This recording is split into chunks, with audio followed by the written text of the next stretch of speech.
समझौते को लेकर यह खबर है। गाजा में सीज फायर को लेकर समझौता हुआ है।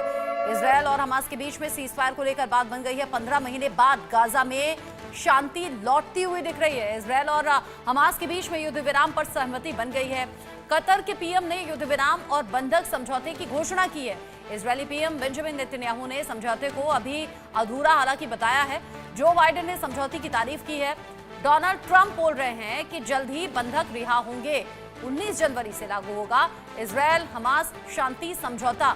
इजरायल और हमास के बीच में 15 महीने से गाजा में जारी युद्ध को खत्म करने और इजरायली बंधकों को रिहाई के लिए संघर्ष विराम समझौता हो गया है। कतर के प्रधानमंत्री ने बुधवार यानी कि 15 जनवरी को संघर्ष विराम समझौते के होने की घोषणा की। शेख मोहम्मद बिन अब्दुल रहमान अल सानी ने कतर की राजधानी दोहा में समझौते की घोषणा करते हुए कहा कि संघर्ष विराम समझौता रविवार से लागू होगा। उन्होंने आगे कहा कि इसकी सफलता इजरायल और हमास पर निर्भर करेगी। वो ये सुनिश्चित करने के लिए सद्भावना से काम करें कि ये समझौता टूट ना जाए। अमेरिकी राष्ट्रपति जो बाइडेन ने वॉशिंगटन से समझौते की तारीफ करते हुए कहा कि जब तक इजरायल और हमास दीर्घकालिक युद्ध विराम के लिए बातचीत की मेज पर बने रहेंगे तब तक युद्ध विराम लागू रहेगा। बाइडेन ने समझौते को सफल बनाने के लिए महीनों की अमेरिकी कूटनीति को श्रेय दिया। उन्होंने कहा कि समझौता वार्ता के प्रयास में उनका प्रशासन और नवनिर्वाचित राष्ट्रपति डोनाल्ड ट्रंप की टीम एक भाषा में बोल रही थी। लेकिन इस बीच 15 महीने बाद अगर ये खबर सामने आ रही है यूके देवनाथ सर, तो ये गाजा के लिहाज से बहुत अच्छी खबर है। यहाँ जहां 46,000 से ज्यादा लोगों की जान चली गई वहां अब शांति हो सकती है।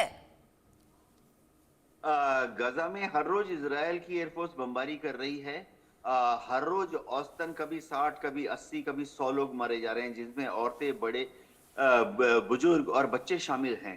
46,000 जैसे आपने बताया लोग अब तक शहीद हो चुके हैं। मैं शहीद शब्द का इस्तेमाल कर रहा हूं क्योंकि गाजा में हमेशा उनके जो फिलिस्तीन के लोग हैं उनमें दिल में एक चाहत रही है कि उनको थोड़ी ऑटोनॉमी मिल जाए, आज़ादी मिल जाए।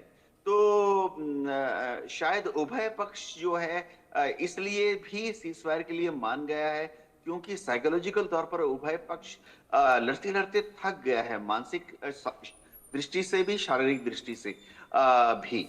जो बाइडेन को जाते जाते बहुत बड़ा एक श्रेय मिलेगा कि उन्होंने अपने प्रेसिडेंशियल समय में इतने बड़े सीज़फायर को अंजाम देने में सफलता हासिल की। हाँ, डोनाल्ड ट्रंप ने जो एक रुख अख्तियार किया था कि अगर सीज़फायर नहीं हुआ तो 20 जनवरी के बाद शायद और भयंकर परिणाम देखने पड़ेंगे, उसका भी काफी हद तक इफेक्ट हुआ है। एक अद्भुत बात जो हुई है कि आमतौर पे सीज़फायर जो है हमेशा 6 घंटे के अंदर या 12 घंटे के अंदर लागू कर दी जाती है। यहाँ पर इतवार तक का समय रखा गया है, तो इजराइल के पास 3 दिन का और समय है जिसमें कि वो गजा के ऊपर बमबारी कर सकता है। आज सुबह भी इजराइल की एयरफोर्स ने गजा के ऊपर बहुत ही भारी बमबारी की है जिसमें कि काफी बड़ी तादाद में सिविलियंस मारे गए हैं। तो जरा अद्भुत एंगल भी है। जी, जिस तरीके से आपने इन एंगल्स का जिक्र किया है, अभी फिलहाल के लिए तो ऐसा लग रहा है कि शायद गाजा में शांति हो जाएगी। हालांकि इस तरह के समझौतों की खबर इससे पहले आती रही है, लेकिन उसे इंप्लीमेंट किया जाए तब जाकर शांति व्यवस्था कायम हो और सीज फायर पर सहमति दोनों ही तरफ से बने तो बात बने।